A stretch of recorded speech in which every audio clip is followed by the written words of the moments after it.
Yes, hello, shoutout po mga ka-inspirasyon. Nandito po ako ngayon sa may Marcelo Green Village. Ito po yung entrada po nila.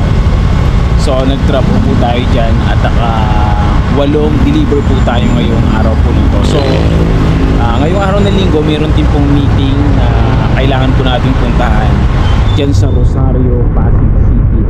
Kaya mula po dito sa Parañaque, gabiyahe po tayo ng Rosario, Pasig City. At dito na po tayo dadaan sa may C6.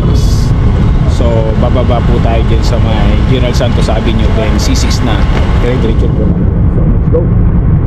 At nandito na nga po tayo mga ka-inspirasyon sa West Service Road. Yan, tuloy-tuloy po yan.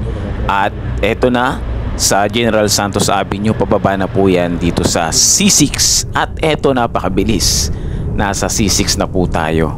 So maganda lang po kasi ang daan dito sa C6 kasi kukunti ang mga sasakyan dumadaan at araw din ng linggo kaya maluwag na maluwag mga ka-inspirasyon. Yan. Ito naman po yung pagliba ng tulay dito na sa part po ng Taytay.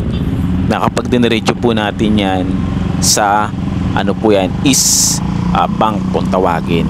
Yan. Kaya doon tayo dumaan sa may Manggahan, patawid din sa tulay, din Rosario. At nandito na nga po tayo sa Rosario mga ka-inspirasyon.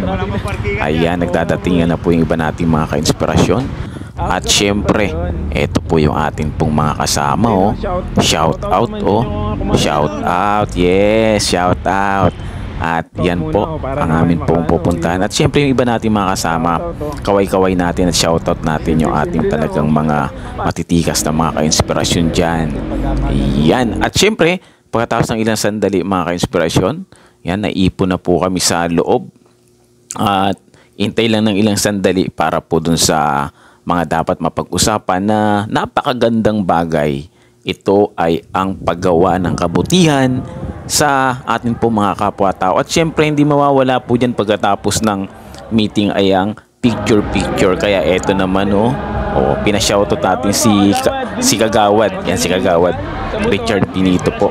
Yan, shout out. Ayun nangangampa niya yan. Yan, syempre kumustahan sa mga ka-inspirasyon natin. At eto na, tapos na, uwian na. Dito na tayo sa parking mga ka-inspirasyon. Ayan, napakasarap lang sa kalooban na lagi tayo maging inspired sa paggawa ng mabuti at kailangan natin mapag-usapan yan, mapagtulong-tulungan. Kaya napakasarap na makasama ka dun sa bayang masikap sa mabubuting gawa na ang laging layunin talaga ay ang kabutihang makagawa sa atin pong mga kapwa-tao. Ayan, sabi nga po ng kanta, ang bayang masikap sa mabubuting gawa, Diyos ang sandigan, MCGI. To God be the glory. God bless po sa ating lahat. Thank you so much.